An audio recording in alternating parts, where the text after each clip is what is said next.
Saremo praticamente qui.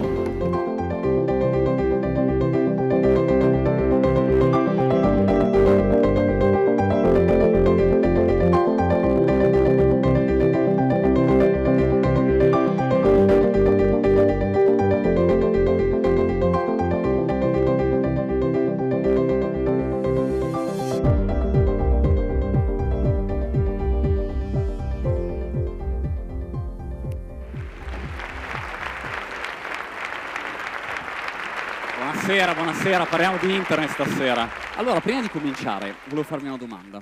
Qual è la prima cosa, la prima immagine che vi viene in mente se vi dico la parola internet? Cosa viene in mente? La posta, ok? Oppure la chiocciola? L'altro ho sentito? Gattini? No, Facebook, ok, un pubblico tecnico, va bene. Tecnologia, si parla di tecnologia. Allora, la prima immagine che viene in mente all'italiano medio quando si parla di internet è questa, ve la faccio vedere.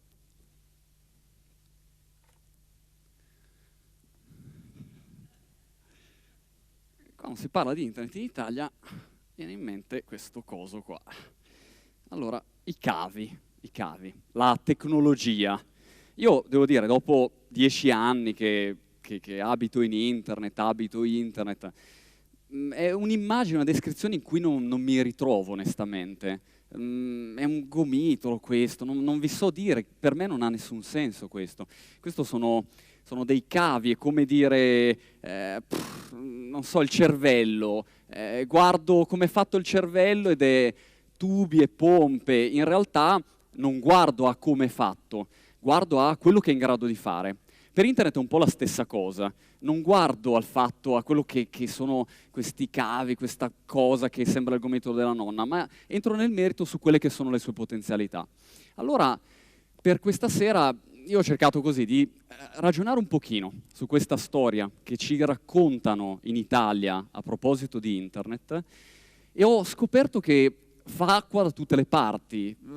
Ci sono molte cose che ci dicono che non hanno senso, e molte delle cose che non ci dicono invece avrebbero una certa importanza. E stasera ne parliamo insieme e vediamo di farci un'opinione. Cominciamo.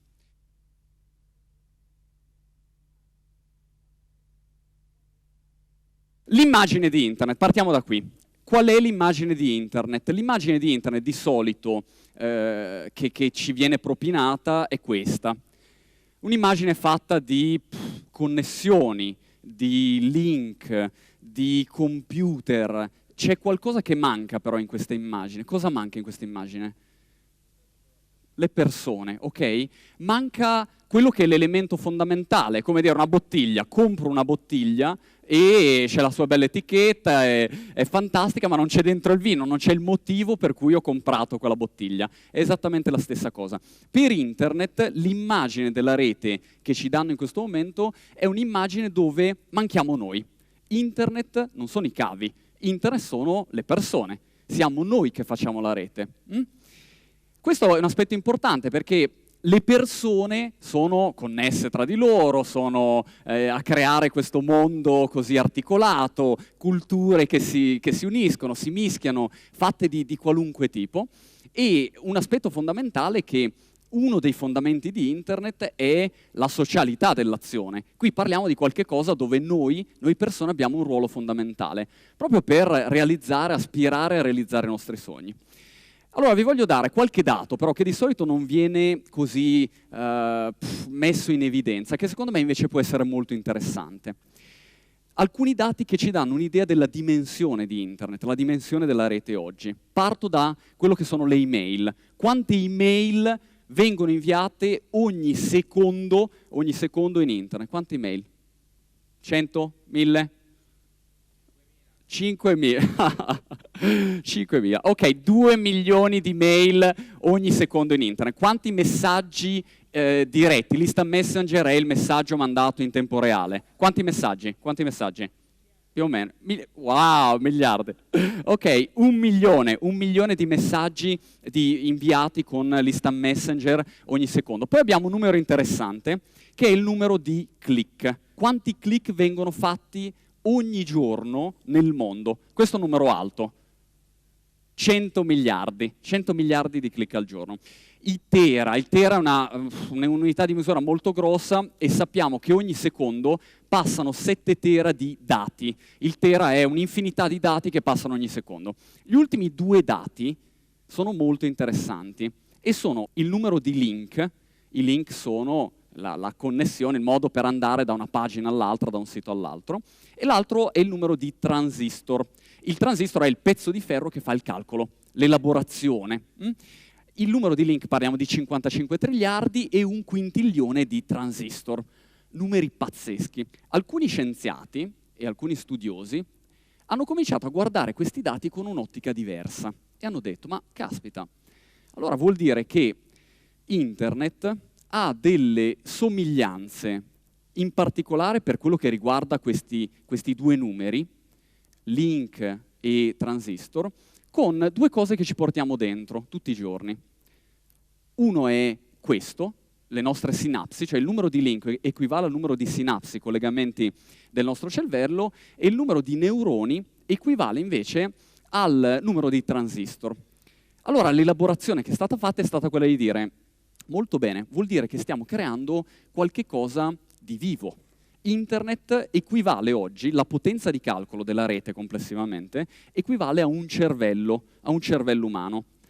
C'è un'enorme differenza che il cervello umano non aumenta la potenza di calcolo ogni 18 mesi, ma questo poi vediamo cosa porta. L'altro aspetto interessante è che è un signor cervello, non è un cervello qualunque quello che stiamo sviluppando. Quindi questo è un dato molto interessante, perché alla fine dei conti ci fa capire che stiamo parlando di un organismo. Internet per me è un po' come questo piccolo animaletto, è un giovane organismo che ci assomiglia molto di più di quello che pensiamo, perché siamo noi a nutrirlo, a farlo crescere, è un qualche cosa che è vivo, respira, immette ed emette, è proprio qualche cosa di vivo. Questo giovane organismo ha delle equivalenze anche con qualcosa che ci è molto vicino, che è il DNA. Possiamo dire che in un qualche modo Internet è il DNA della nostra specie. Il DNA poi alla fine che cos'è? È un qualcosa che archivia chi eravamo, chi siamo oggi e chi potremmo essere. Internet in un qualche modo può essere visto come il DNA di una nuova specie, quella specie di cui noi oggi facciamo parte. Quindi dobbiamo sapere che siamo in una situazione in cui abbiamo a che fare con un organismo vivo che, quando andiamo a vedere la tecnologia, anche se questi sono aerei, se io prendo questi aerei e li vedo da un'altra angolazione, acquisiscono una qualche vita, una qualche forma di vita. Internet a maggior ragione. Internet è qualcosa che pulsa, qualcosa di vivo, qualcosa di reale.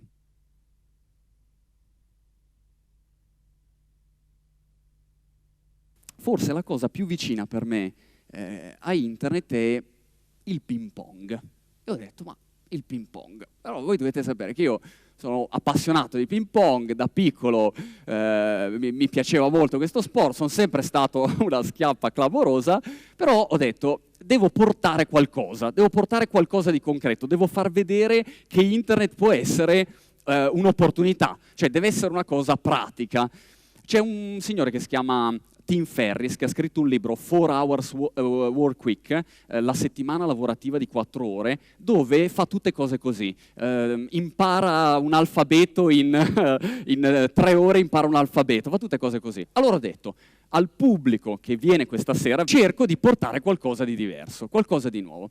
Mi sono messo per gli ultimi 2 mesi e mezzo, 3, a guardare video di ping pong. Mi sono messo a studiare video di ping pong, guardavo video di ping pong e poi ho detto, porto a questo punto, se riesce l'esperimento, e lo vediamo subito, faccio portare da un amico un giocatore, chiaramente non un fenomeno, un giocatore un po', insomma, serie D, che però basta e avanza per chi non sa giocare, lo porto qui sul palco e dimostro che io, che normalmente non potrei neanche tirare una pallina dentro, riesco a fare qualcosa. No, ho studiato molto. Allora, l'esperimento di stasera, quindi, partiamo da qui.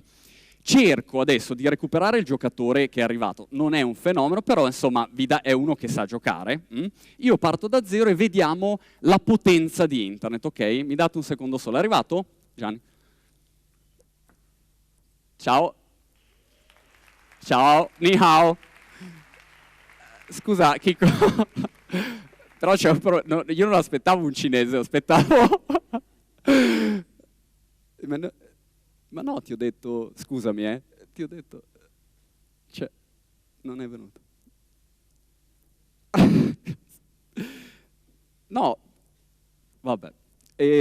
Probabilmente qualche mio amico mi ha fatto uno scherzo perché aspettavo un giocatore scarso, invece voi sapete i cinesi hanno vinto i mondiali, non so, alle ultime Olimpiadi hanno vinto, quindi ok, tu sei forte, cioè giochi, sei... No, no, resta, non è che siamo dei maleducati, dei cafoni.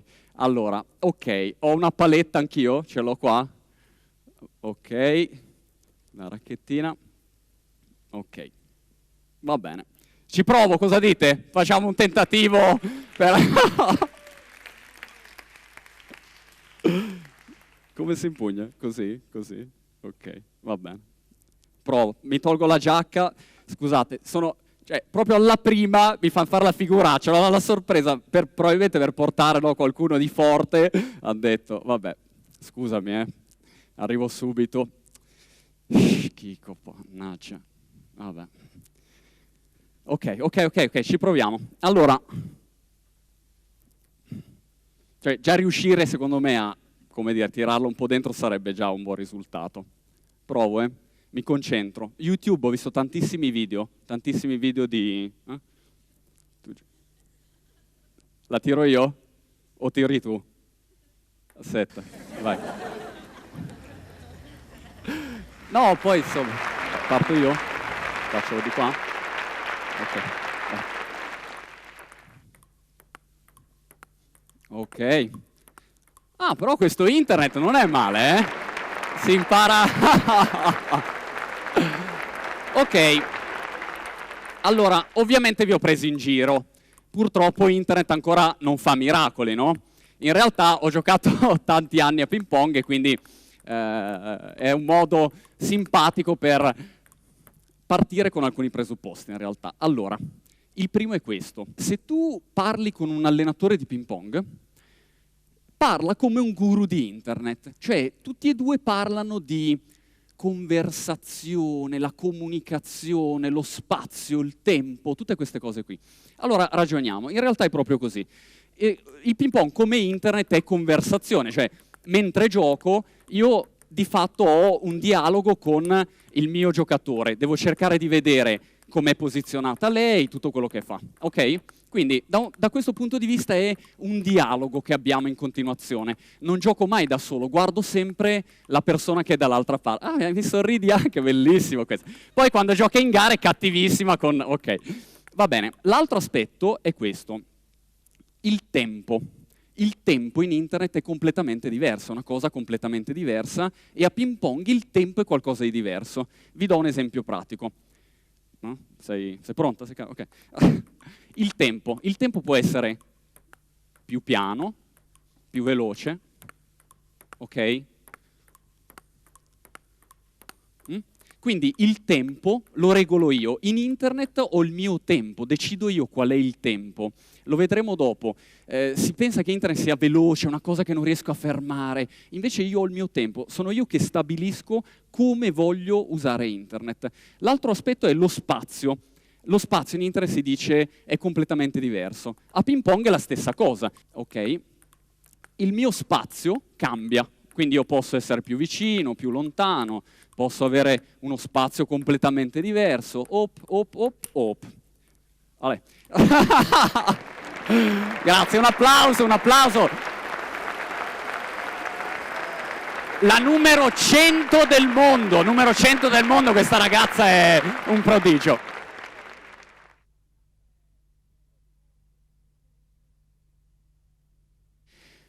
L'approccio è un aspetto importante perché quale approccio possiamo avere in questa vita un po' frenetica? Allora, alcuni personali suggerimenti. Anzitutto io penso che serva un po' di coraggio, ecco. Il coraggio, no? Un po' coraggiosi, come questo uccelletto che sfida i divieti. Coraggio. Poi, ottimisti o pessimisti? Io direi moderatamente ottimisti. Moderatamente ottimisti. Moderatamente ottimisti. Perché moderatamente ottimisti? Perché, come diceva il buon Albert, la rete è sempre più semplice. Internet è sempre più semplice, realmente più semplice, non un pochino di più. È ogni giorno che passa più facile da utilizzare. Non devi essere necessariamente un fenomeno per usare internet. Spesso si ha l'idea che o sei un fenomeno come questa ragazza che vi faccio vedere adesso, che fa pile di bicchieri in velocità in 7 secondi, video visto tantissime volte su internet, un fenomeno, uno pensa per usare internet devo essere così. No, invece è molto semplice. Aspetto importante. Un po' di sano buonsenso, anche questo, io dico, un po' di buonsenso. Si può usare internet in modo facile, non c'è bisogno di interpretarlo in modo così difficile. Non c'è bisogno di sembrare digitali. Questo è un negozio di Roma che mette sempre questa insegna per sembrare che loro invece no, loro sono molto digitali. Poi credo vendano stufe elettriche, non so. Noi abbiamo una rete che è qui per restare. Questa scritta è molto carina: Internet will not listen to reason. Internet non ascolterà ragioni. Personalissimo approccio che vi voglio comunicare: se io ragiono su internet come su una relazione, cioè uomo-donna. Voi sapete, le donne sono complesse, no? Molto complesse. Dicono sì ed è no, dicono no ed è sì. Io da informatico non ho delle linee guida mai, non so mai come si fanno ad approcciare. Noi uomini invece abbiamo un pensiero semplice lì, non è che siamo, è vero o no? Cioè siamo semplici. Allora, far matchare questi due mondi non è facile, perché anche le esigenze, io penso, sono un po' diverse. No? Sono un pochino diverse, però dobbiamo sforzarci di creare una relazione, un rapporto, se no saremmo soli, ci esauriamo e siamo isolati nel nostro nido. Quindi per creare una relazione in internet, che cosa possiamo fare di utile? Ma possiamo fare tante cose. Anzitutto passione, mettere passione, quella passione, ve la ricordate la passione? Remare nella stessa direzione non è mai facile, anche questo è vero, però ci si può provare. Non la possiamo comprare internet. Questo è un altro aspetto. Va corteggiata, non va comprata. Un po' di romanticismo, anche questo è un aspetto importante, il romanticismo della rete. E a quel punto direi che possiamo arrivare a creare questa nostra relazione piacevole, bella e tutto quanto. Ci saranno delusioni? Sì, ci saranno delusioni. Però non bisogna farsi prendere dalle delusioni. Chi ha avuto una delusione in amore? Chi ha avuto una delusione in amore? Non siate, io sono cintura nera di delusioni d'amore in questo momento, non siate timidi, quindi ok, va bene, quindi delusioni ci sono. Chi non ha alzato la mano ovviamente o mente o ne potrà avere una molto presto e qui internet non ha nulla a che vedere, non ci può fare assolutamente nulla. Va bene, allora abbiamo visto quindi internet è un organismo, bene, serve un approccio corretto, professionale, non necessariamente da professionisti. Devo entrare nel merito, sporcarmi le mani, usarlo, provarlo, farmi la mia idea. Non è così difficile come ce lo descrivono. Ora, quello che ci manca è, va bene, due rudimenti per comprendere internet, proprio linee guida di base.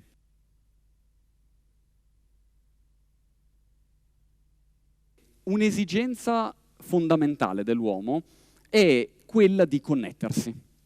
Internet è uno strumento di connessione, per cui tutto quello che è stato sviluppato parte da questa esigenza. Io su questo vorrei fare un caso concreto con voi e facciamo un test di laboratorio insieme. Allora, due palline, sono un po' fissato col ping pong, sì, però ci torna utile. Un problema fondamentale che c'è stato quando è nato internet era questo. Al CERN, gli scienziati della rete, che cosa hanno fatto? Hanno detto, va bene, come facciamo a risolvere il seguente problema? Come sposto un bit, un'informazione, un dato, da un punto A a un punto B nel migliore dei modi? Nel modo più semplice, nel modo più veloce, nel modo più corretto, nel modo più efficace, più funzionale. Allora, hanno cominciato a ragionare e hanno sviluppato tutta una serie di teorie. Le teorie alla fine a cui erano arrivate erano fondamentalmente due. La prima era: facciamo in modo che la rete sia totalmente libera. Totalmente libera. Quindi che cosa vuol dire? Che mi posso collegare con chiunque, posso fare qualunque tipo di collegamento, non ho un posto centrale da cui passo. Un'altra possibilità invece era quella di dare una gerarchia, cioè avere un'autorità di controllo che stabilisse quello che succedeva. Ok? Allora facciamo un esempio pratico insieme, mi dovete dare una mano però. Mi serve un volontario dalla parte qui, di destra. Scelgo io? Va bene. Matteo lo conosco, quindi non è un volontario. Un volontario a parte di sinistra, invece qui possiamo andare random. Chi se la sente? Va bene. Ti chiami? Enrico. Ok? Allora, l'esempio è molto semplice, molto semplice. Colonna di destra, deve far arrivare questa pallina dalla prima fila, ok? Fino in fondo, arriviamo qui. Come vuoi. Puoi lanciarla, puoi saltare, puoi correre, puoi camminare, magari non far male alle persone, puoi fare quello che vuoi. Di qua invece avete una regola. Dovete far passare la pallina da te verso destra, da destra a sinistra a destra e via dicendo fino in fondo. Perfetto. Allora mi metto qui e giudico in modo imparziale. 1, 2, 3, via! Lancio di Andrea in tribuna, pallina persa completamente, di qua come stiamo andando? Di qua, ok. Chiamo l'alt perché la palla là è arrivata da circa mezz'ora. Un applauso alla colonna di destra. Va bene. Questa struttura tecnica in realtà ha creato dei cambiamenti epocali. Perché? Perché in questo modo io non ho un permesso da chiedere, non ho un'autorità che decide se io posso pubblicare qualche cosa oppure no. Io voglio fare qualcosa, voglio fare un'iniziativa, voglio fare un progetto, lo faccio e basta. Non ho una Internet SPA che approva quelle che sono le mie attività, le mie iniziative. È una struttura che sta meglio su, come si suol dire, cioè è una struttura che ha la possibilità, se ci sono dei problemi, se va giù un computerone, un server da una parte, si bilancia bene. Una struttura più rigida invece avrebbe creato dei problemi nel momento in cui qualcosa fosse andato storto. Questo però ha cambiato le regole. Perché ha cambiato le regole? Perché i due principi che sono usciti da questa semplice considerazione sono che tutti possono connettersi a internet e tutti noi possiamo connetterci tra di noi. Due regole. Questo ha fatto sì che il cambiamento che c'è stato poi pratico da questo semplice cambiamento tecnico sia stato epocale, perché cambia il potere, cioè cambia il potere che è nelle nostre mani. Potere di fare qualcosa, siamo liberi di fare qualcosa senza chiedere il permesso a qualcuno. Qualunque iniziativa, progetto vogliamo fare. Il potere. Questo è interessante, ve lo faccio vedere.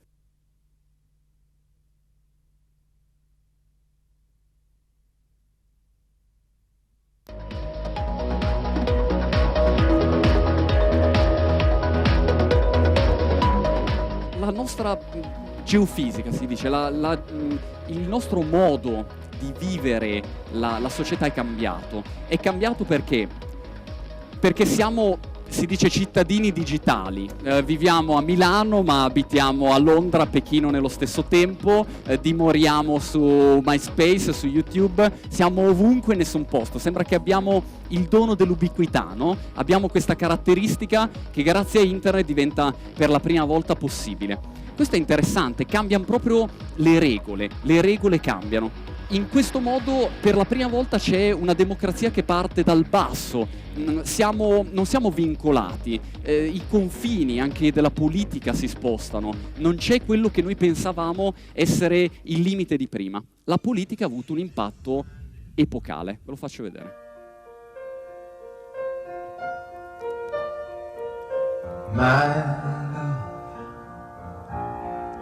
There's only you in my life, the only thing that's right. My first love, your every breath that I take, your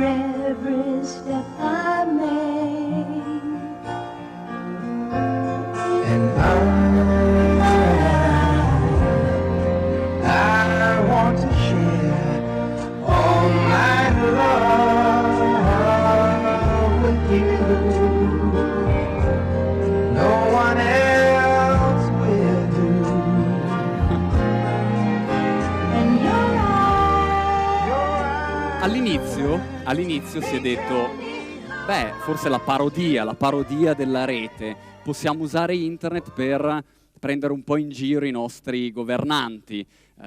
Bush e Blair che cantano asincrono su questa musica d'amore ha fatto il giro del mondo.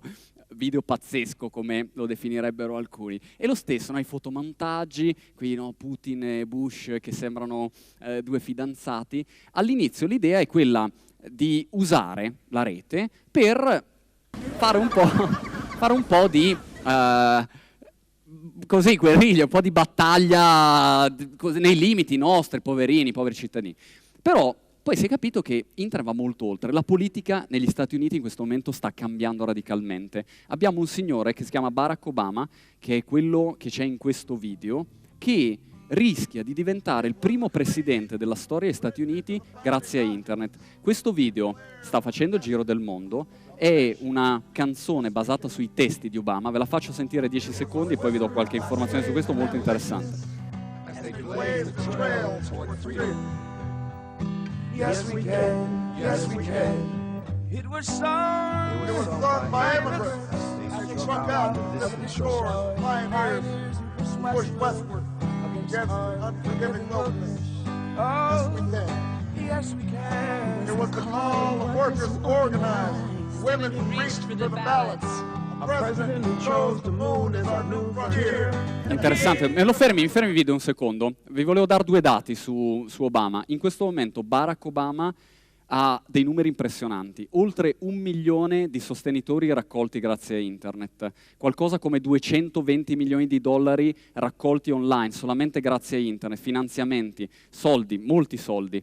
50.000 eventi organizzati grazie a internet, eventi nel territorio, non qualcosa di virtuale, qualcosa di teorico. Un team di 50 persone che carica i video, quindi realizzano i video, li caricano su internet per dargli massima visibilità. Quindi parliamo di qualche cosa di davvero, davvero grosso. Se sentite parlare Barack Obama o McCain, che anche fa un uso molto spinto della rete, nessuno dei due mette in dubbio il fatto che internet sia quella discriminante per poter vincere le elezioni. Senza internet Barack Obama non sarebbe lì.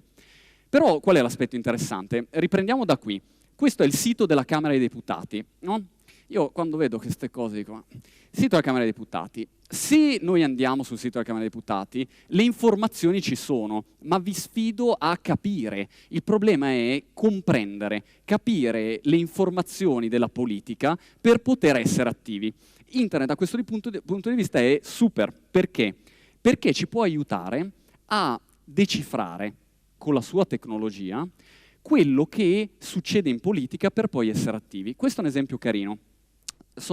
I tecnici le chiamano le nuvole di tag. In sostanza sono i discorsi di Obama e McCain con riepilogate le parole chiave in modo facile, in modo semplice, dove in un colpo d'occhio tu vedi quello che i politici in questione stanno dicendo, quali sono i concetti su cui spingono, su cui fanno leva. È molto interessante perché da questo punto di vista internet può essere molto utile per fare questo primo gradino di informazione, una tecnologia che ci aiuta a informarci. Secondo aspetto, theyworkforyou.com, altro sito interessante, gradino successivo. Ok, ho le informazioni, ma voglio anche controllare quello che stai facendo. Questo sito inglese ti dice per ogni politico che cosa fa, per chi vota, quanti soldi guadagna, quali sono le azioni che ha intrapreso. Tutti questi dati sono all'interno di questo sito. Alla fine, alla prossima elezioni, mi dici, vado a vedere come ti sei comportato e a quel punto decido di votare o meno.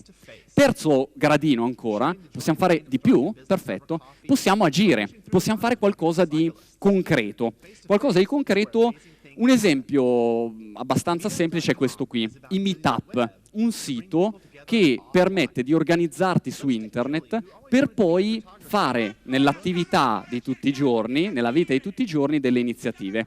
È quello che ha usato questo signore che conoscete tutti per fare i suoi eventi, V-Day, eccetera, eccetera. A prescindere da quello che può essere Grillo, piace, non è interessante dal nostro punto di vista. La cosa interessante è che Questo signore, grazie a internet, ovvio che poi era anche Grillo, era famoso prima, grazie a internet ha radunato centinaia di migliaia di persone. Non è che si è telefonato per organizzare il V-Day. Internet come strumento di informazione, monitoraggio e azione politica. In Italia c'è uno spazio incredibile da questo punto di vista. Però purtroppo gran parte dei nostri politici pensano che la rete sia così molto virtuale. No? Che siamo sui nostri palloncioni, noi che lavoriamo in internet, il virtuale, qualcosa che non c'è, qualcosa che non ha una sostanza. E su questo volevo farvi anche in questo caso un esempio molto pratico, un po' semplice, però l'idea può essere carina. La tecnologia e internet non sono virtuali da un pezzo ormai. Perché? Perché non esiste più l'immagine di quello che lavora davanti al computer, un po' gobbo, così. La tecnologia è da tutte le parti. Pensiamo ai telefonini. Sono 3 le cose che portiamo fuori di casa ogni giorno. Quali sono? 3 cose. Le chiavi? I soldi no, il portafoglio, magari il portafoglio, e telefonino, 3 cose. Quindi telefonino, il telefonino è uno degli oggetti che noi abbiamo sempre a disposizione. Dal telefonino tu ti connetti in internet ormai molto facilmente. Che cosa succede quindi? Che le tecnologie non hanno nulla di virtuale, sono qualcosa di molto pratico, di molto concreto. E vi vorrei anche in questo caso coinvolgere in un piccolo esperimento e vediamo quanto può essere o meno virtuale la tecnologia. In questo caso ho bisogno di una volontaria donna non timida, deduco, volontaria donna.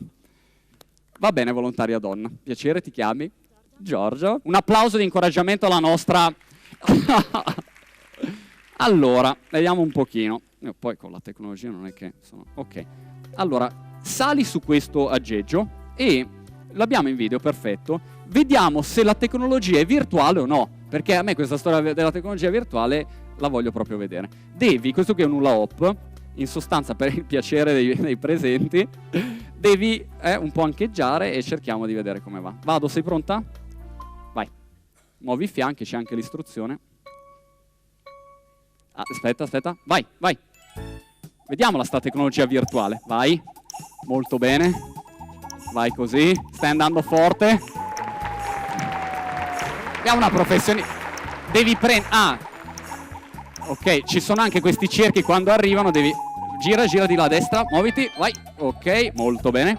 Prosegui. Dai. Sai che stabilisci il record, mi sa, di questa console? Come vi sembra questa tecnologia virtuale? In realtà, cioè... Va bene, ti lasciamo andare. Grazie mille, prego. La tecnologia non è virtuale, no? Secondo me bisogna anche scherzarci un pochino sopra, perché è talmente ovvio, alcune cose sono talmente evidenti, solo che magari si vedono solo così, negli aspetti un po' più ludici ancora.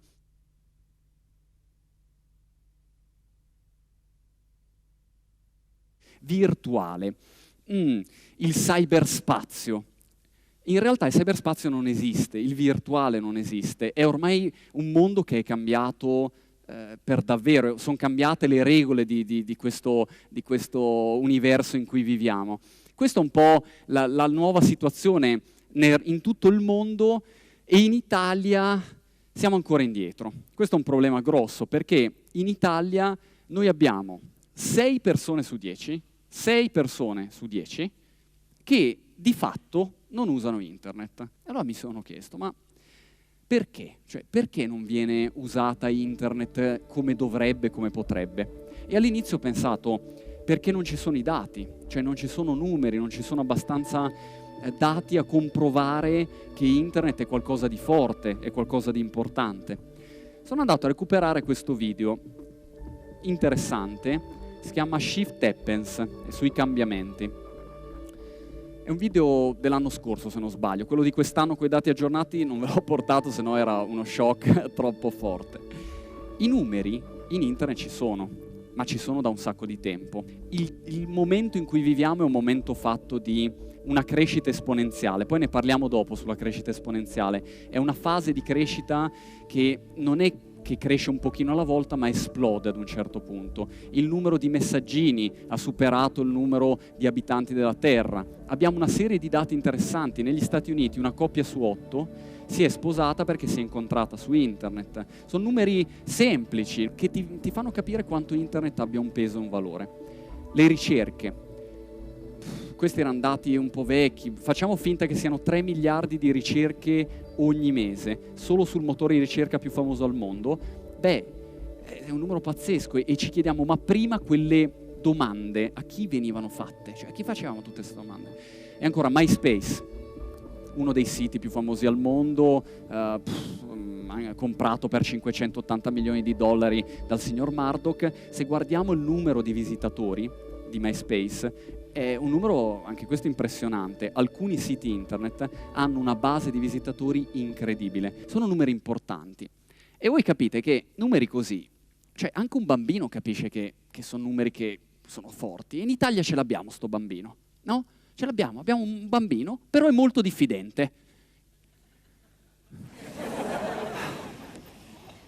In Italia, io ogni volta che vedo la faccia di sto bambino, dico, caspita, la diffidenza. Questo internet, ma tu lavori in internet, ma sei proprio sicuro di lavorare in internet oppure c'è qualcosa che non va, che non mi convince? E questo è un disastro, no, perché ci porta fuori, sono tutti riferimenti che sballano. Si pensa che internet sia così, allora il posto solo di cazzeggio. Questo è un video famoso, un ragazzo che, beato lui, ha fatto il giro del mondo e si è ripreso mentre fa questo ballo amatoriale. Però uno associa la rete a quello, a una cosa divertente, curiosa, sì, un po' le cose un po' stupidine, le cose serie sono da un'altra parte. Internet è un covo di hacker. Agli inizi c'erano questi articoli incredibili sugli hacker, quando l'etica hacker è un'etica positiva, sulla curiosità, sull'importanza di condividere le informazioni, e via e via e via. In Italia abbiamo questa diffidenza. Perché? Da dove arriva questa diffidenza che abbiamo? Questa diffidenza arriva ovviamente dall'informazione. Ci sono giornalisti in sala? A parte i giornalisti in sala, ovviamente i media hanno un'enorme responsabilità sull'informazione che ci è stata data in questi anni, perché è stata passata un'informazione non corretta. Molte delle cose che ci hanno detto non sono corrette. Molte cose che invece non ci hanno detto, forse era il caso di dircele, sulle opportunità della rete. E il motivo qual è? È un motivo magari di ignoranza di alcuni giornalisti o chi fa informazione è un po' fuori da questo settore. È un conflitto di interessi, se volete, perché internet può fare la televisione o i giornali o la radio. I giornali, la radio e la televisione non possono fare internet. E allora si è avuto forse un po' di pregiudizio da questo punto di vista, quando poi in realtà non è così, perché i network più grossi americani tutti stanno investendo su internet. È normale che sia così. Qual è, domanda interessante, perché ci ho riflettuto e ho detto, ma qual è il programma televisivo più visto in Italia? Qual è il programma televisivo più visto, secondo voi? Striscia? Programma televisivo più visto in Italia, in assoluto? Maria De Filippi, amici? Datemene un altro. No, va bene, è bello, ci piace. C'è posta per te. Ok? Va bene. Allora, il programma in assoluto più visto in Italia in televisione è lo zapping. Lo zapping. La gente passa la maggior parte del suo tempo davanti alla televisione a cercare qualcosa che non trova. Stanno cercando una risposta che non c'è lì, perché la risposta è internet. Se vuoi fare qualcosa, se vuoi essere attivo, non puoi farlo, con quell'oggetto lì non lo puoi fare. Allora questo è interessante, andiamo avanti. Quindi voi capite che senz'altro la parte di informazione che è stata costruita è un'informazione che ha delle lacune, ha delle pecche, perché il mondo dei media fino a prima dell'era del web era un mondo dove eravamo senz'altro più passivi. Con internet invece siamo diventati attivi. Questa è la nostra chance vera, la nostra possibilità. sorry, no Internet Today. Io ogni volta che parlo in Italia e penso a internet, questa è la seconda immagine che mi viene in mente. Da un lato il bambino diffidente e un po' questo cartello.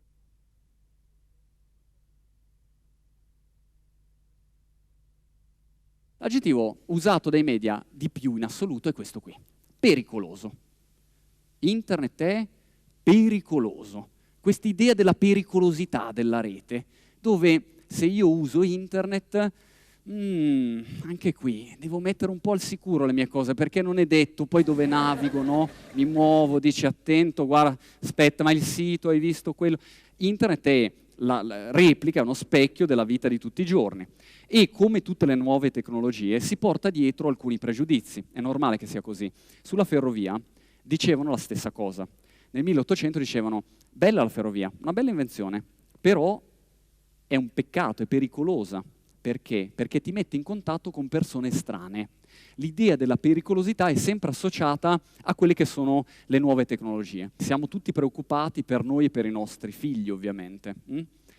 Io ne ho 2 di 8 e 10 anni, eccoli qui, ci sono 1000 problematiche, come in tutti i nuovi spazi in cui l'uomo si è mosso. È sempre stato così. Abbiamo problematiche da gestire, anche forti, difficili, complesse, non ci sono risposte. Per molte domande ancora la risposta non c'è. Abbiamo una serie di vizi capitali che si sono evoluti rispetto a quello che era all'inizio, quindi anche questo fa parte un po' dell'evoluzione dell'uomo, però a me sembra che non possiamo trattare la rete sempre in modo negativo perché è più notiziabile una notizia negativa. Non possiamo arrestare la creatività, il desiderio, il sogno. Non si può avere un approccio solamente limitato a vedere quella fetta di parte brutta, oscura. Ok, poi li vediamo alcuni luoghi comuni, però bisogna avere una visione che sia corretta, bilanciata. Abbiamo delle opportunità in rete, gestiamo le problematiche. Perché? Perché se no arriviamo a questo. Questa è la situazione oggi in Italia. Ultime statistiche, Comscore, società di rilevazione, ha buttato fuori una ventina di giorni fa queste statistiche. Allora, scendimi, vai giù, vai giù, vai giù. Quanto è usato in Europa internet? Vai giù. Elenco dei paesi. Scendi, ancora, vai, vai. Dov'è l'Italia? Dov'è l'Italia? Ancora, eccola lì, l'Italia. Siamo qua. Penultimo posto. L'Italia è al penultimo posto in Europa come uso di internet, come penetrazione della rete. E allora voi capite che non è una situazione sostenibile per l'economia, per noi, per le nostre opportunità. E a volte si dice il problema è che l'Italia è un paese vecchio, non è un problema di età. Io posso avere 80 anni o 5 anni.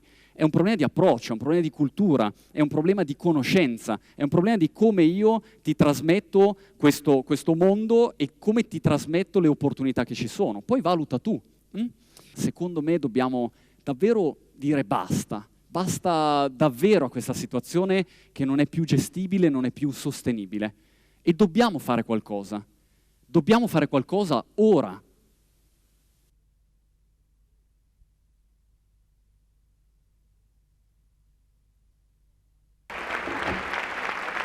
Le sto provando tutte per convincervi, lo ammetto, ma provo tutti i metodi possibili. Ora, abbiamo fatto una prima parte pensando a quello che possono essere i problemi legati alla rete, i cambiamenti che ci sono, e è importante pensare alle opportunità. Dobbiamo fare qualcosa, e allora facciamo qualcosa, giustamente. La cosa interessante è che, oltre a essere un simpatico cartello, questo è anche una campagna che abbiamo lanciato e fa parte in realtà di un progetto molto più grande che si chiama Codice Internet, che stiamo portando avanti. Quindi abbiamo detto, ma caspita, colmiamo un po' questa situazione che c'è in Italia, tiriamoci sulle maniche e diamoci da fare e facciamo qualcosa. Vi faccio vedere anzitutto un video che riguarda proprio Codice Internet. Ce l'abbiamo? Me lo recuperate al volo?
Ok, classiche sigle effetto che si usano nelle presentazioni aziendali.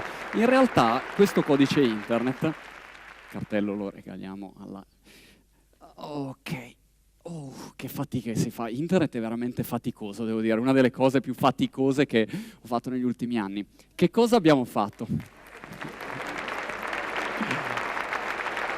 Allora, che cosa succede? Abbiamo fatto questo progetto che si chiama Codice Internet. È un progetto, l'idea è molto semplice. Cerchiamo di portare internet alle persone se le persone non vengono in rete. Questo progetto ha l'idea di fare eventi come questo, in piazza, a teatro. E che cosa facciamo? Portiamo esperti, personaggi, aziende, istituzioni. In tutti i settori cerchiamo di portare persone che diano la loro testimonianza.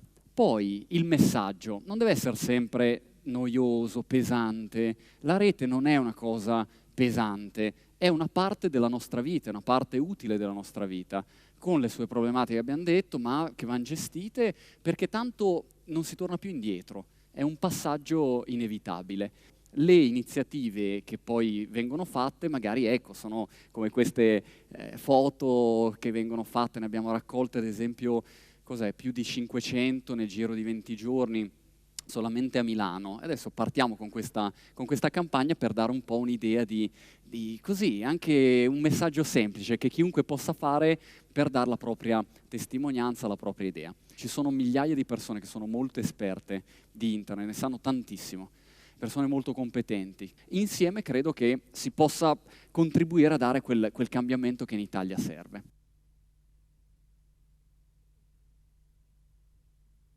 Economia. Economia vuol dire business, mondo del business. L'economia è cambiata completamente. Con internet stravolgimento complessivo. Perché? Perché non poteva che andare così, questa è la verità. Un fenomeno della portata della rete non poteva che spostare il mondo. All'inizio anche qui si è detto, ma sarà un po' inaffidabile internet, era visto come inaffidabile. Un po' come questo ragazzo che mette sulla fronte della fidanzata il nome perché non si ricorda se no quella con cui è stata a letto il giorno prima. No? Quindi è curioso, però all'inizio, all'inizio si pensava alla rete come un qualche cosa un po' di inaffidabile. Poi in realtà si è visto che le nuove generazioni sono già cablate, cioè sono già digitali. I numeri poi che ci sono in internet sono numeri forti, sono numeri importanti. Non so, Microsoft cosa fa? 50-60 miliardi di dollari all'anno, Google un'altra ventina di miliardi di dollari fatturato, crescita esponenziale in tutti i settori, crescita forte, molto forte, tecnologie sempre più semplici.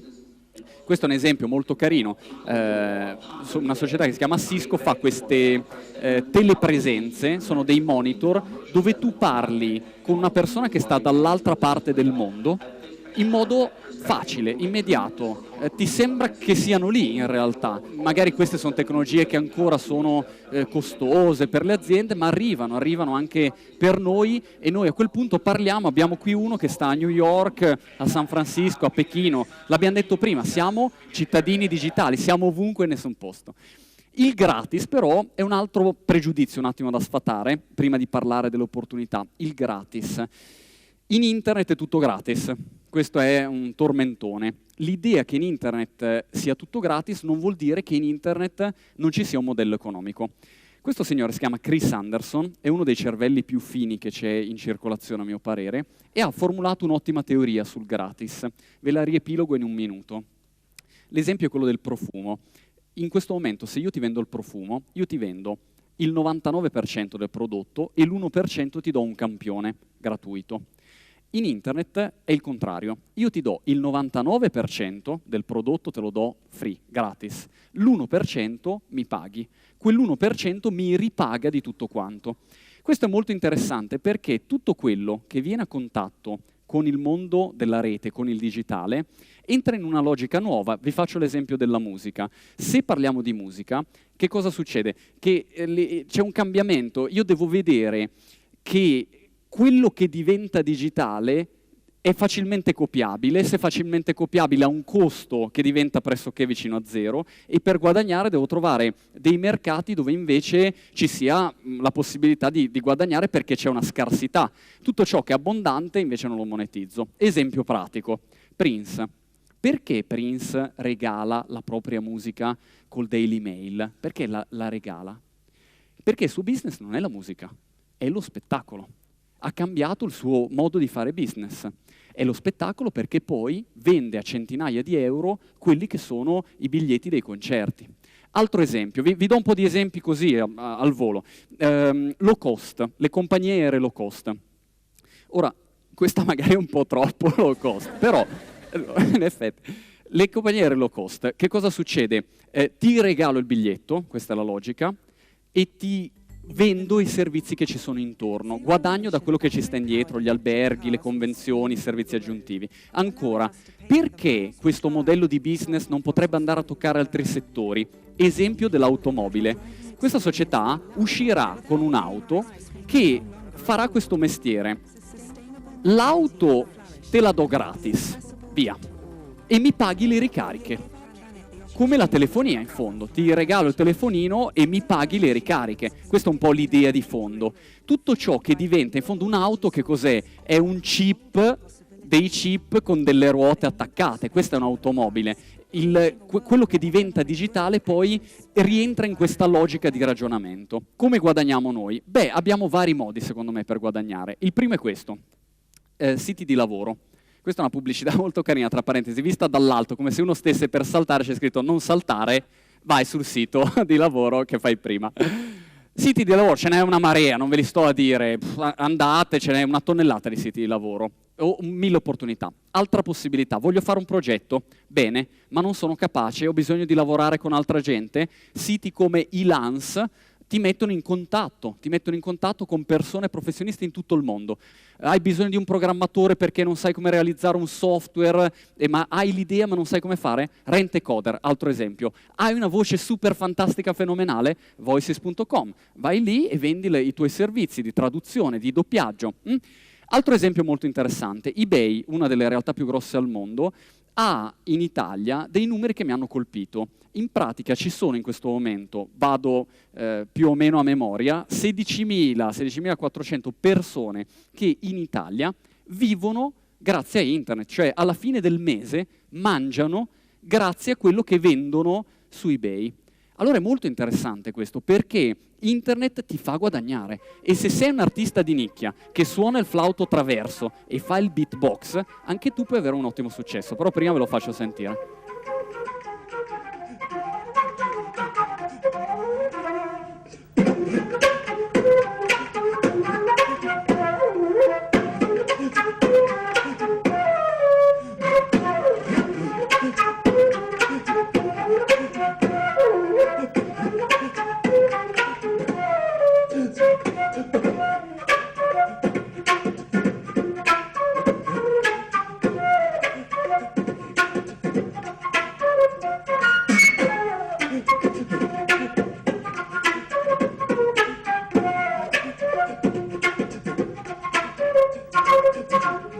Fenomeno, non è facile, fa flauto traverso, ma fa anche il beatbox, che sono questi suoni con la bocca mentre suona. Qual è la cosa interessante? A parte che è bravo lui ed è forte, il video è stato molto visto in internet, il fatto interessante è un altro, che questo signore appartiene a una nicchia, è come quella di noi pongisti, siamo una nicchia, siamo un numero ristretto. Come facciamo a guadagnare allora in internet? Questo signore, di nome Kevin Kelly, ha partorito questa teoria. Per fare successo, per avere dei guadagni forti, che cosa devo fare? Devo essere un blockbuster cosiddetto, devo fare il successo di Britney Spears, no? Il grande successo. Questo signore, di nome Kevin Kelly, ha detto: di quante persone ho bisogno per arrivare alla fine del mese? Cioè, sono un artista, sono uno scrittore. Sono un cantante, quello che volete voi. Voglio arrivare alla fine del mese. Di quanta gente ho bisogno e di quanti soldi ho bisogno? Ho bisogno, lui dice, di $100.000 all'anno, Quanti guadagnano $100.000 all'anno qua in sala? Vabbè, insomma, diciamo, $100.000, lui ha calcolato $100.000, si vede che lui con $100.000 all'anno, insomma, per la cifra giusta, $100.000 all'anno, e a questo punto come faccio? Ha detto, guarda, il calcolo è presto fatto.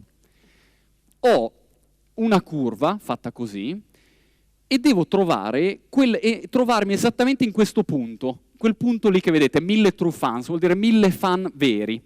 Cioè, se io trovo esattamente 1000 sostenitori, fan veri sono quelli che, penso ai concerti di Vasco Rossi, vanno 86 volte, comprano la maglietta, il CD, vengono alla pizzata, fanno qualunque tipo di cosa. Il fan vero che ti porta quanto? $100 all'anno, più o meno. A quel punto, se tu hai 1000 fan veri, tu sei a posto, $100.000 li hai fatti. Quanto ci metti a fare 1000 fan veri, a reclutare 1000 fan? Ma ti fai un fan al giorno, più o meno, un fan al giorno, e a quel punto in un annetto te ne sei fatto un terzo, 3 anni tu hai la tua base di utenti. Una volta che hai i tuoi 1000 fan veri, sei a posto e guadagni. Quindi la teoria è interessante. Economia, settore che è cambiato, quindi è molto pratico ed è molto ricco di casi, internet, in cui la gente guadagna e arriva alla fine del mese grazie alla rete.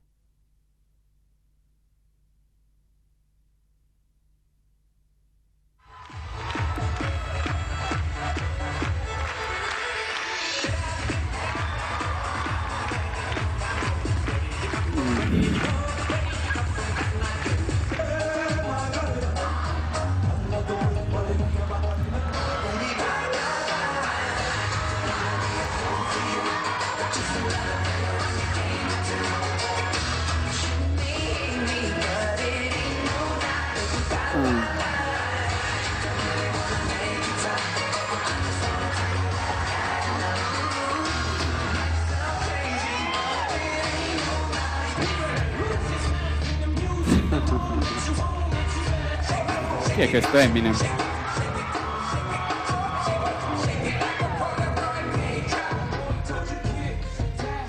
Che cos'è questo? Questo è il video più visto della storia su YouTube, poi alcuni dicono che non sia più visto, insomma, diciamo più o meno il video più visto in assoluto in rete, a spanne. Ve ne faccio vedere un altro e poi ci ragioniamo sopra. Me lo sentiamo questo. My fire, the one desire, believe when I say I want it that way, that we are two worlds apart. A parte che hanno delle facce davvero pazzesche, ma notate che in fondo dietro c'è l'amico che sta lavorando al computer, poverino, mentre i due fanno questo balletto. Allora, perché vi faccio vedere questi video? Simpatici, carini, curiosi, divertenti. Perché, scusate, per informazione, si chiamano Back Dormitory Boys, e dopo questo video, dove cantano in sincrono una canzone dei Backstreet Boys, hanno poi avuto una serie di proposte di lavoro. Mi fermate un secondo qui il video, grazie. In realtà, qual è il punto? In internet, ok, questi sono video simpatici, ma tutti dicono c'è tanta fuffa in rete. Sì, è vero. Ci sono anche una marea di cose geniali, fantastiche, straordinarie, incredibili, che mi cambiano la vita, che posso imparare. Dipende dove vado a cliccare, dove vado a mettere la mia attenzione. Quindi questo è un primo aspetto. L'altro aspetto, secondo me, interessante è che in internet il prezzo del fallimento è molto basso. Quindi l'evoluzione, l'innovazione passa da quanto fallire mi costa. Se io per fare una sperimentazione spendo un sacco di soldi o devo investire, ipotecarmi la casa, beh, ci penso 2 minuti. Se invece per fare un video lo metto su o fare un'iniziativa in rete, un progetto, un sito, mi costa poco, a quel punto io ho la possibilità di fallire a basso prezzo. E questo è interessante. Vuol dire che 1,5 miliardi di persone che sono in internet falliscono ogni giorno in realtà. Con 1,5 miliardi di persone che falliscono ogni giorno, l'innovazione cresce in modo esponenziale. Continuiamo. Poi è chiaro che dipende sempre dalla visuale. Da chi vado a prendere, cioè dipende chi guardo, che cosa voglio guardare in rete. In base a quello che guardo, chiaramente ho un'ottica diversa e di qui nasce il discorso della stranezza. Il fatto che in internet ci sono persone strane. Siamo molto strani noi che siamo in internet, non siamo così normali, abbiamo dei gusti strani, delle strane abitudini. Ti dici, ma sei in internet, ma ti guardano come dire, ma cosa farà questo qui in internet? La stranezza. Anche la stranezza, per me, rientra un po' in quei pregiudizi. No, anche qui ci scherziamo un po' sopra perché dopo un po', capite, dopo 10 anni, basta con queste storie, ma lasciateci vivere. Certo che ci sono persone strane.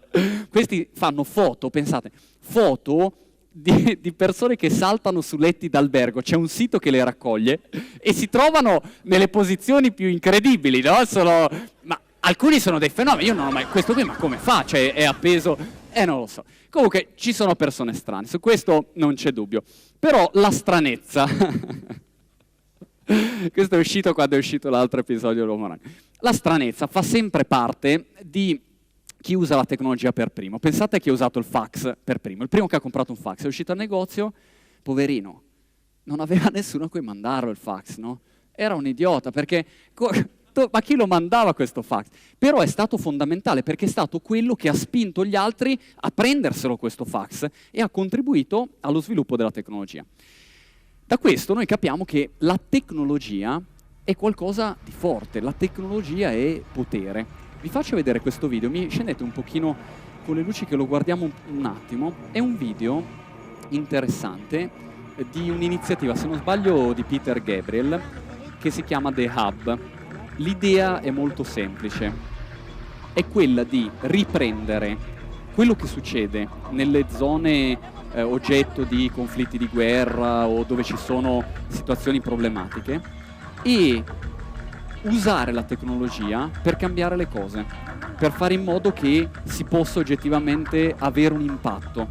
E come? Filmo, riprendo quello che succede, documento eventuali abusi e a questo punto lo carico in rete e lo faccio sapere. Perché i regimi bloccano la tecnologia? Perché la Cina chiude l'accesso a internet? Perché è uno strumento che è in grado di sovvertire quello che era un equilibrio che c'era prima.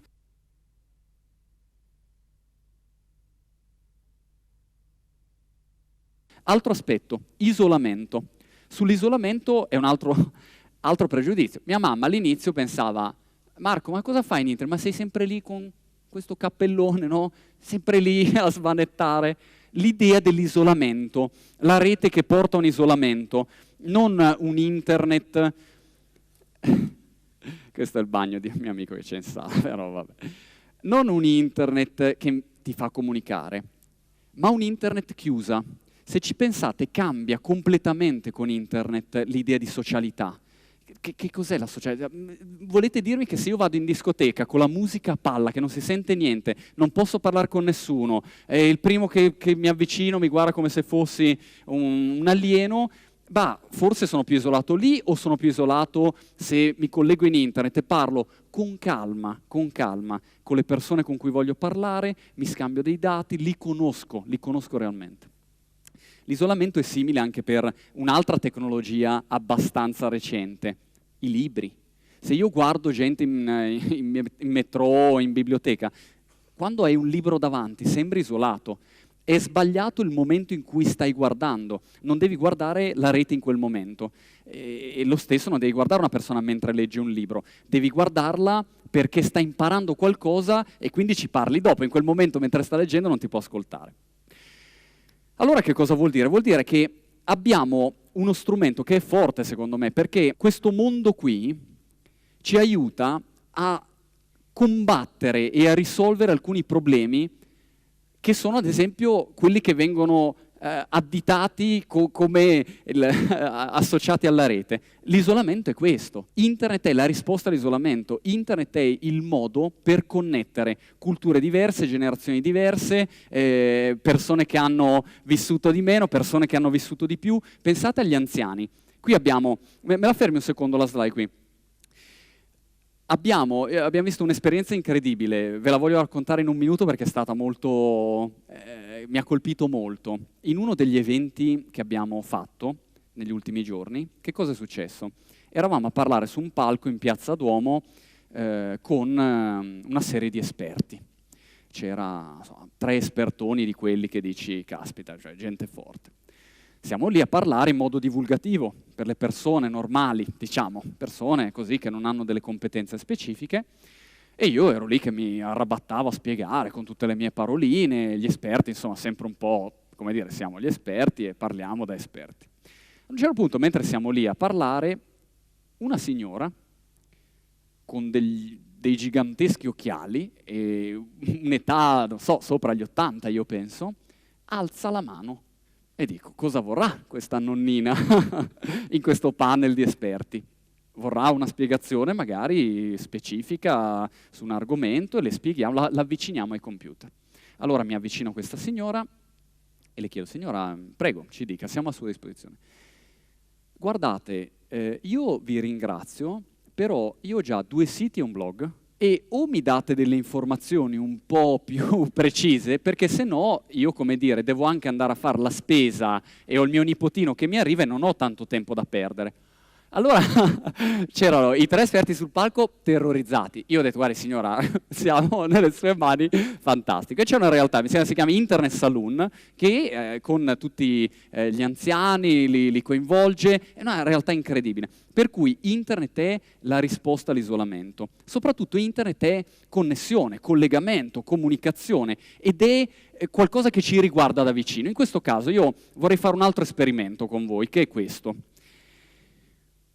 I videogiochi, se ne parla spesso, anche spesso si dice videogiochi negativi, no? Perché insomma, quando ci sono le stragi o tragedie si additano i videogiochi come qualcosa di negativo. In realtà poi anche lì ci sono molti aspetti positivi. Sui videogiochi volevo fare un esperimento con voi. Abbiamo messo un sensore qua dietro, non lo vedete perché è l'americana, che è la struttura che è questa qui, è nera, un sensore di movimento, ok? Che cosa succede? Se alziamo le mani, tutti quanti così, lo faccio anch'io, proviamo, ok, più su, ok, va bene. Questo sensore rileva il nostro movimento, allora mi giro anch'io piano. Lorenzo, se dalla regia vai, abbiamo un vecchio videogioco, allora noi possiamo muovere la barretta, Lorenzo parti tu, ok, vai, lascia, se noi muoviamo la barretta, ok? Ci siete? Ma siamo dei fenomeni. Un applauso, grazie. Abbiamo... Anche sui videogiochi ci siamo. Vogliamo il record mondiale di videogiochi. Continuiamo sulle opportunità.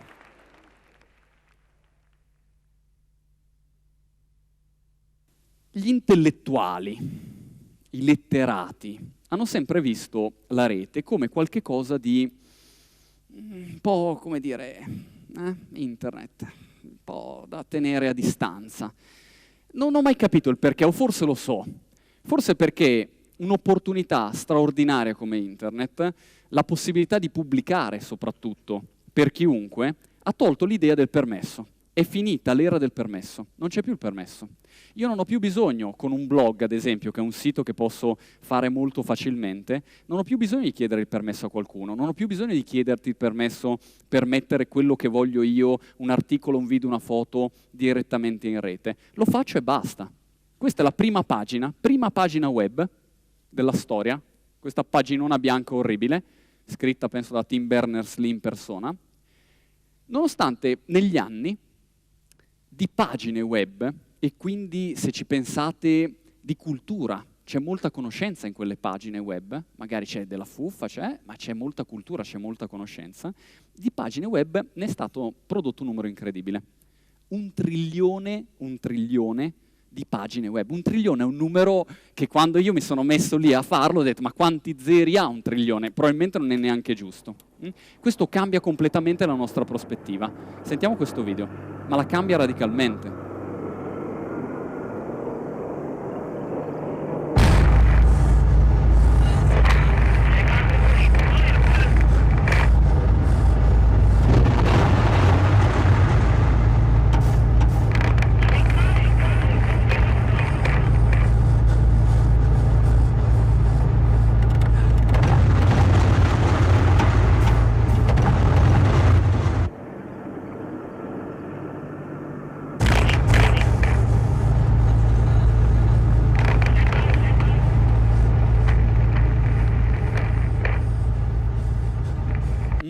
Era un video di un evento che si chiama Pangea Day, molto interessante, in tutto il mondo hanno raccolto video per vedere il mondo da un altro punto di vista, mischiare le culture. Altro esempio di cultura, Wikipedia.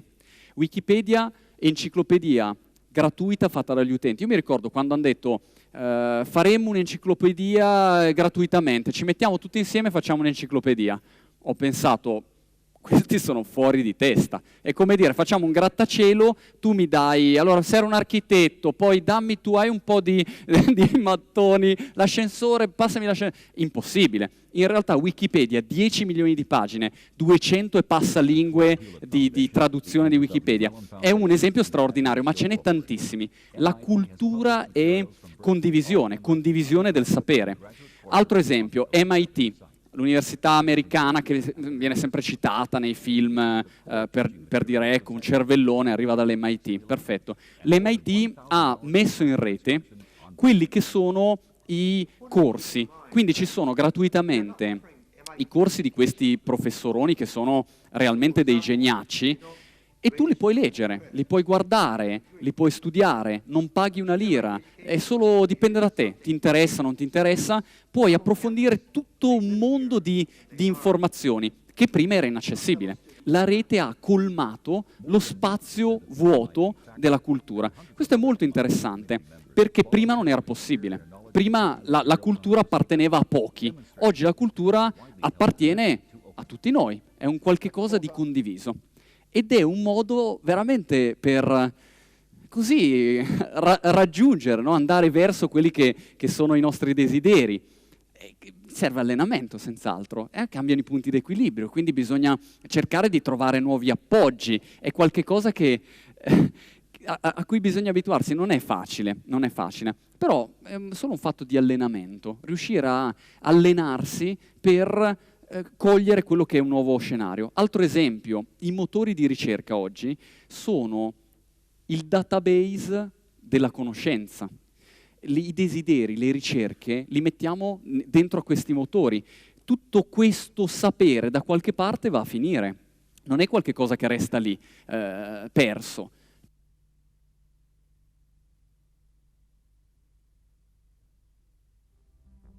Abbiamo il pensiero fisso noi. Noi che usiamo internet abbiamo una sorta di pensiero fisso, finalizzato lì. Questo è geniale, no? Viagra, non lo so, l'ho portata però. E c'è l'idea che noi in internet abbiamo un pensiero molto fisso, un pensiero fississimo. Allora io vi dico, c'è tanto porno? Sì, ci sono anche video molto dolci come questo. Lo sentiamo l'audio?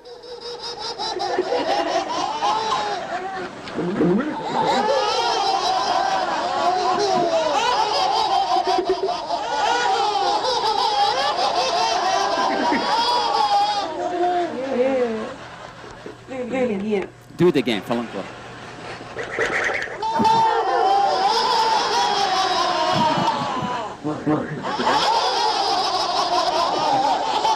Come ride questi cose?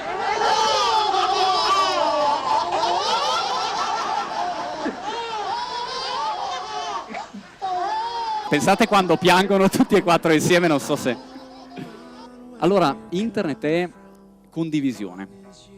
La condivisione non è semplice e all'inizio c'è diffidenza. Quando ho visto questo video l'ho visto veramente associato alla rete. All'inizio è qualcosa che tieni lontano, la cultura forse sei dubbioso.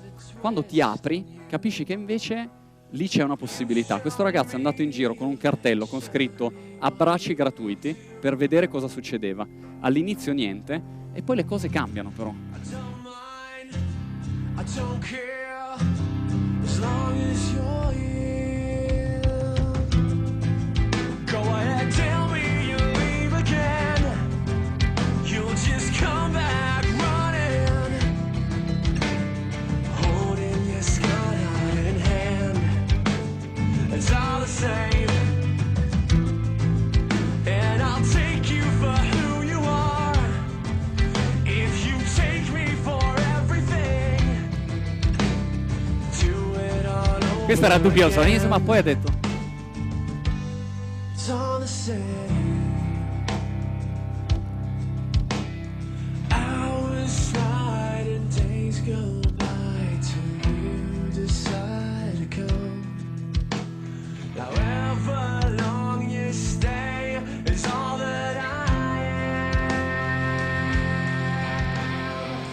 Abbracciamoci, dopo vi abbraccio tutti.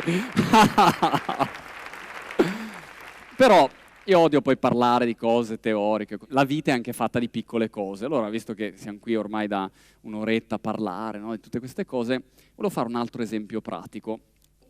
In internet trovo una grande utilità sotto molti fattori, in molte aree. Una di queste cose è imparare a fare qualunque cosa. Quando vivevo a casa con i miei genitori, cosa succedeva? Io arrivavo con il mio malloppo di roba sporca, ok? Arrivavo nella stanzetta, quella lì, il bagno di servizio, sbattevo con lancio tutta la mia roba sporca, andavo via tranquillo.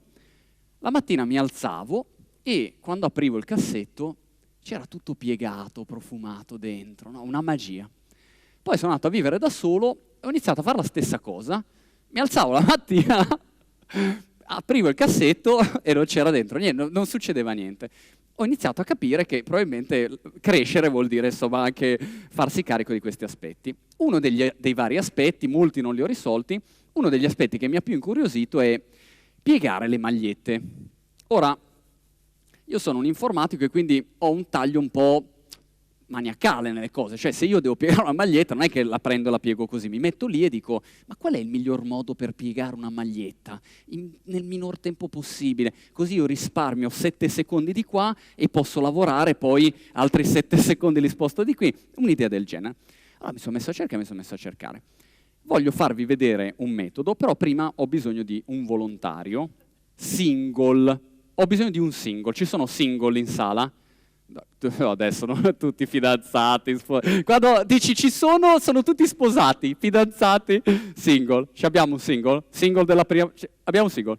Eccolo, vieni single. Abbiamo... Allora, se ci fosse, Marco, benvenuto. Se ci fosse una single donna quest'anno, cioè siamo a posto, è fatta perché è uno solo, va benissimo. Allora, mi rimediate un tavolino? Allora, abbiamo un tavolino, ok? Marco ti metti qui dietro, abbiamo una maglietta. Maglietta un po', insomma, mi hanno portato questa.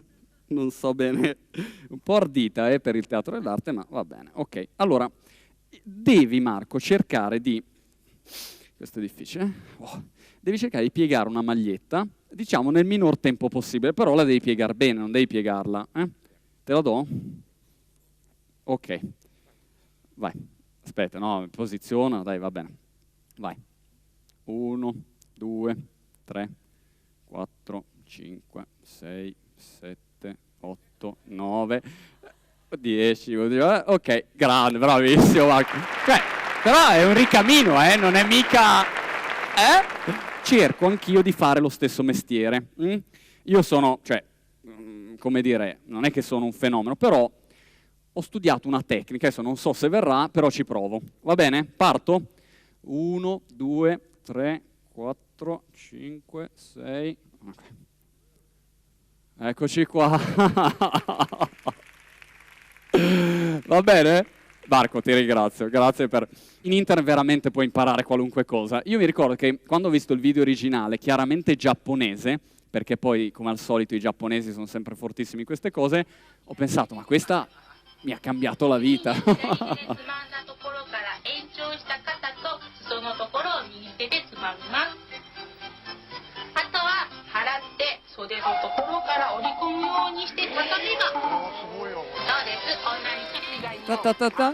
Facile, 5 secondi, ne risparmio altro tempo. In realtà è la cultura, puoi imparare moltissime cose, ma di qualunque tipo, puoi imparare dalla cosa più difficile, più complessa, più articolata, alla cosa proprio più curiosa. Non funziona, attenzione, con le maniche lunghe. Maglietta, maniche lunghe, io ci ho provato, no? Non funziona niente.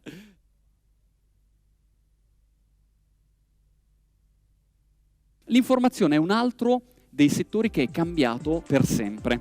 L'informazione è cambiata per sempre con internet perché noi non siamo solo quelli che vanno a cercare, siamo anche quelli che producono l'informazione. Producono l'informazione, l'archiviano e con le nostre azioni, con quello che è la nostra attività giornaliere in internet, di fatto noi classifichiamo tutto quello che troviamo, lo prendiamo in un posto, lo spostiamo da un'altra parte, gli mettiamo una certa categoria, carichiamo una foto, gli diciamo che quella foto è bella, piacevole, carina, simpatica. Quindi il modo di classificare le informazioni cambia poi come possiamo ritrovarle. Ci sono moltissime informazioni di qualunque tipo, posso scoprire tante cose. Io non sono affatto appassionato d'arte, quando ho visto questo video che mette insieme in sequenza immagini, foto, ritratti di donna, così in sequenza, ti dà un'idea di possibilità, ecco, la possibilità di conoscere, di informarti, di esplorare, di essere venuto a cercare. È proprio una cosa diversa, una sensazione che è bella, è piacevole, è interessante. Altro esempio, gli strumenti. Gli strumenti cambiano l'informazione. Questo è un caso interessante. Photosynth di Microsoft è un software gratuito che fa un mestiere molto interessante. Che cosa fa? Prende le fotografie di tante persone diverse, prende le fotografie e ricostruisce una immagine unica di tutte quelle foto. Se io facessi una foto in questo momento qui del Teatro dell'Arte e ognuno di noi fa delle foto dal suo punto di vista, un sistema del genere ricostruisce l'immagine vista dal punto di vista di tutti. Quindi questo ha un impatto sull'informazione incredibile, perché ci toglie un po' dalla catena che avevamo prima rispetto agli strumenti più tradizionali, la televisione tipicamente. Internet ha risolto questo problema. Questo è un altro esempio classico. L'informazione che non c'è. Me lo fate sentire un attimo questo? È un montaggio video di conduttori che non parlano, l'idea di un'informazione che non c'è.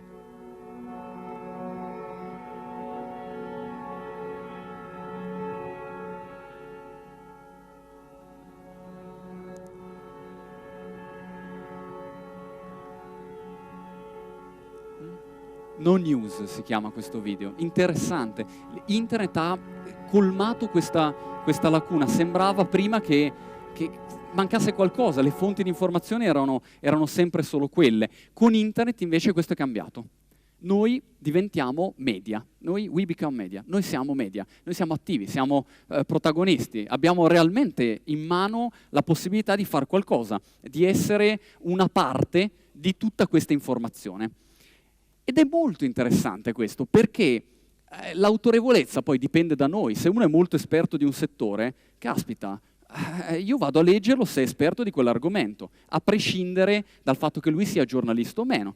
Quindi questo ha cambiato il modo di fare informazione. È chiaro che se io ti dico che per questo banco, ma per prelevare devi risolvere un algoritmo, è ovvio che per te è difficile. E se io te lo comunico come difficile la tecnologia internet, evidentemente diventa un problema poi per una persona normale che non è il Kasparov del web dire sì, anch'io uso internet, faccio informazione.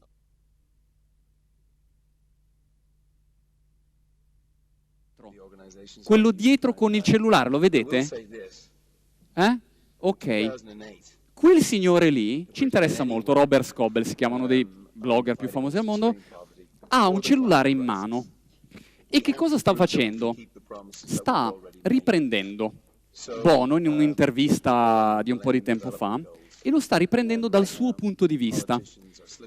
Voi direte, ma fa un video col cellulare, fine della storia. In realtà sta facendo una cosa molto più interessante. Sta mandando in diretta su internet, da un cellularino, quello che sta dicendo Bono.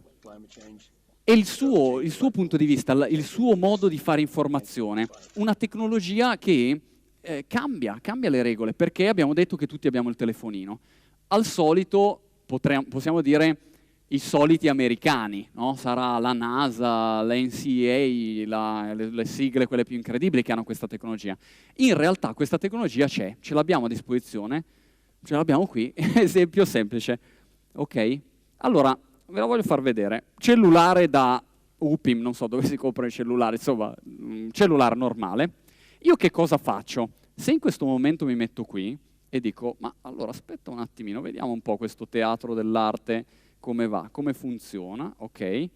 Chiaramente avrò un po' di ritardo, no? Perché devo trasmettere da cellulare su internet, gira, gira, gira, fa tutti i suoi voli, ok, ok. A questo punto io dico, ma io vi mando in diretta su internet direttamente da cellulare, ok? Volevo farvi vedere voi ripresi perché siete bellissimi, quindi volevo mostrarvi,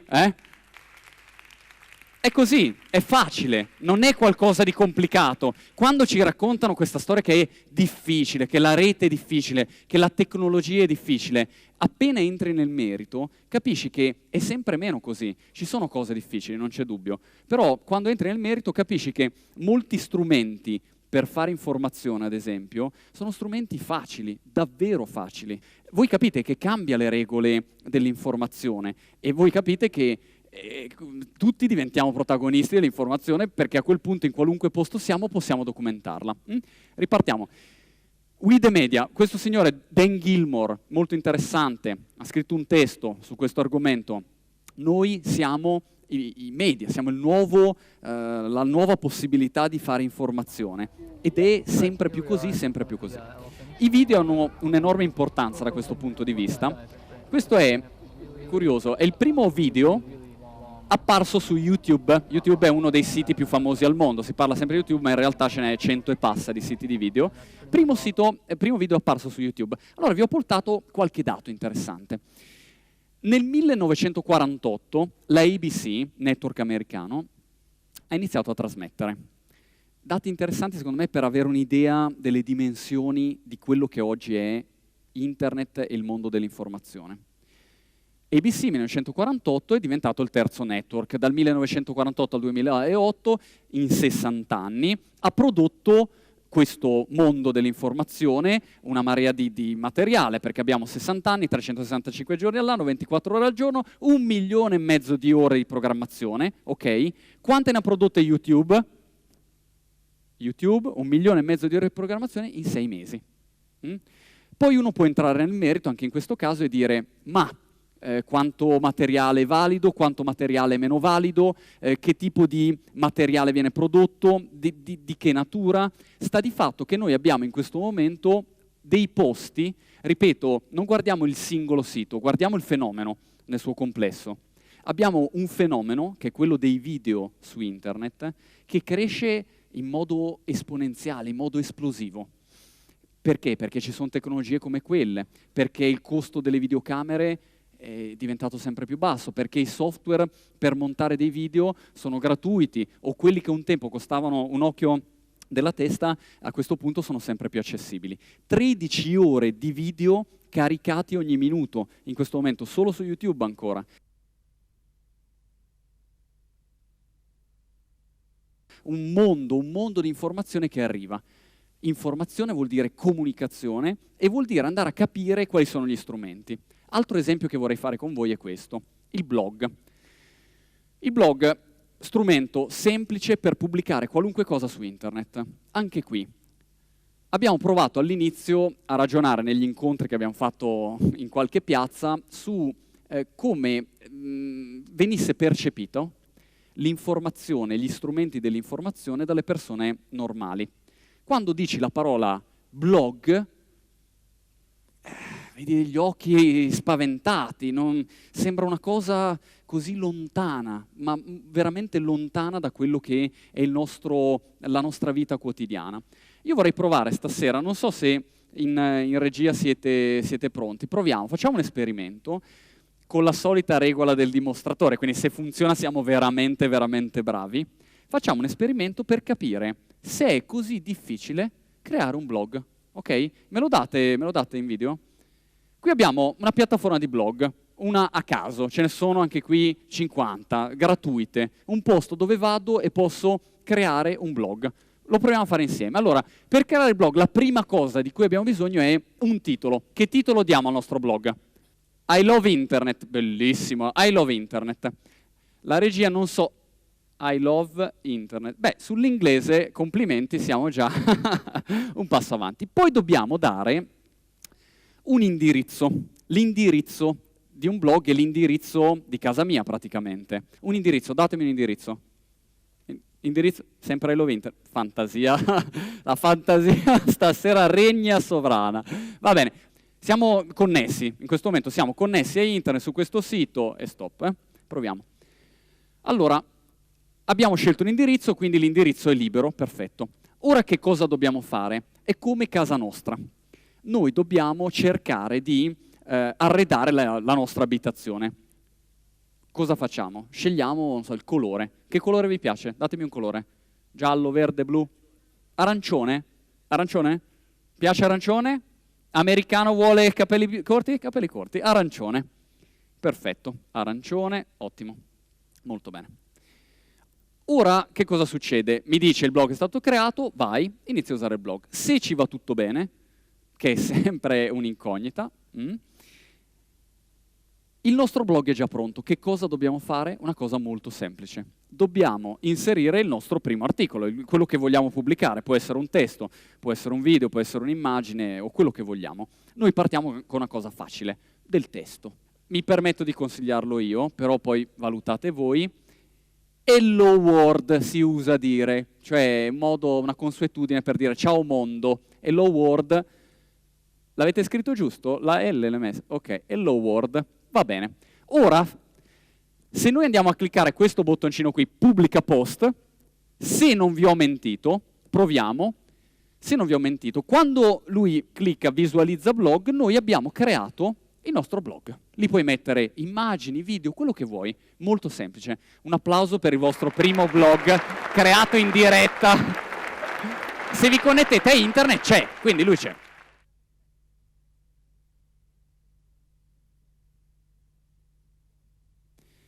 Borges diceva, siamo fatti di tempo, siamo ogni solitario istante. È una frase che mi ha davvero colpito, nonostante io sia una persona probabilmente meno poetica che ci sia in circolazione, però mi ha fatto veramente ragionare. E se noi guardiamo quello che è la crescita della tecnologia, noi capiamo che non c'è più tempo, non esiste più tempo. Io vi ho portato il grafico, e questo grafico è interessante, ve lo illustro da qua. Vi ho portato la crescita della tecnologia degli ultimi 150 anni, più o meno. Come si è sviluppata e quanto tempo ci ha messo la tecnologia a diffondersi sulla massa, sulla gran parte delle persone, quanto ci ha messo. Per ogni settore, quindi dall'elettricità al telefono, al computer, la televisione, la radio, il telefonino, il web. Sono dati molto interessanti, perché se io entro nel merito di questi dati trovo degli spunti che di solito non vengono fuori, cioè se io prendo l'elettricità, 46 anni ci ha messo, telefono 35, 31 la radio, la televisione 26 anni, 16 il PC, telefono cellulare 13, 7 anni internet. Allora che cosa vedo da tutto questo? Vedo una cosa molto interessante, che il tempo è sempre più rapido.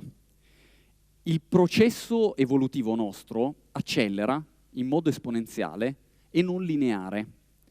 Che cosa vuol dire? Che non è un'addizione, è una moltiplicazione, non è un più, è un per. Vuol dire che ogni fase introduce nuovi metodi per creare quella successiva. Io prima, se non avevo il telefonino, comunicavo in modo molto meno veloce. Con le tecnologie nuove, di volta in volta, io cresco, e la crescita è sempre più rapida. E non c'è tempo. Il tempo, da questo punto di vista, non ce lo possiamo più permettere. Non possiamo più aspettare. È per questo che siamo qui a parlare stasera. Perché se noi guardiamo la crescita di Internet, da quando è partito a oggi, è una crescita che ci fa veramente riflettere, perché all'inizio è partito così, no? È partito piano, abbastanza piano. Poi ha cominciato a crescere. E questo dato inizia a farci ragionare, perché diciamo, ma ok, nel 95 più o meno è andato un pochino su. Poi che cosa è successo? Un po' ha cominciato a consolidarsi un pochino di tecnologia, i server, i computer che c'erano in giro hanno cominciato a allargarsi. E infatti questo grafico è un grafico neutro, diciamo, riepiloga quanti erano il numero di server, il numero di computer, qual è stata la crescita negli anni. Per cui è un dato che noi prendiamo con una bella dose di precisione, di certezza. E vediamo che la rete nel 2000 è arrivata a un picco, ok? Nel 2000 però, voi mi insegnate, c'è stato la bolla, no? Il crollo di internet, le borse sono crollate, c'è stato un enorme problema con internet. E che cosa è successo? Crollo mondiale da tutte le parti. La rete è andata giù, probabilmente. Io mi sono sempre detto, la rete sarà andata giù. Mi hanno detto, sono anni che mi dicono che internet è crollata nel 2000, ancora oggi le aziende non credono in rete, non investono, perché invece internet ha continuato a crescere in modo esponenziale e continua a crescere, cresce, non può fermarsi. Vuol dire che dal nostro punto di vista il tempo è una risorsa di cui non possiamo più fare a meno, non possiamo più aspettare. O entriamo adesso oppure siamo fuori. Il futuro c'è già, perché quando parliamo in realtà di un futuro dove la connessione ovunque, c'è connessione ovunque, ci connettiamo da tutte le parti, un internet delle cose, un internet fatto poi di cose vicine a noi, non un internet teorico solo per gli addetti ai lavori, è qualcosa di vero, di pratico, c'è già, è una cosa che c'è già questa. Non c'è più tempo, non c'è più tempo per noi. Il fatto che internet sia come l'alfabeto, per me è un dato ormai di fatto, è un dato scontato, perché ormai fa parte della nostra vita di tutti i giorni. L'informazione che arriva sui media da qualche parte inizia e magari una notizia parte in rete, poi esce dalla rete, arriva sui media tradizionali e ci arriva a noi, a prescindere dal futuro, che poi arriverà, inevitabile. Noi dobbiamo pensare alla nostra situazione oggi, dobbiamo pensare al fatto che internet ci riguarda da molto vicino oggi. La nostra libertà oggi nasce dalla libertà di usare internet, di conoscere internet, dalla libertà di usare la tecnologia, di modificarla, di farla nostra. È un mondo che è cambiato. E allora questo io penso sia un'opportunità straordinaria. È la prima volta che nella storia dell'uomo abbiamo l'opportunità di cambiare davvero le cose. Ora dipende solo da noi. Perché internet siamo davvero tutti noi. Come noi in questa sala stasera, tutti insieme. Ma grazie al web possiamo essere davvero molto di più. Grazie mille.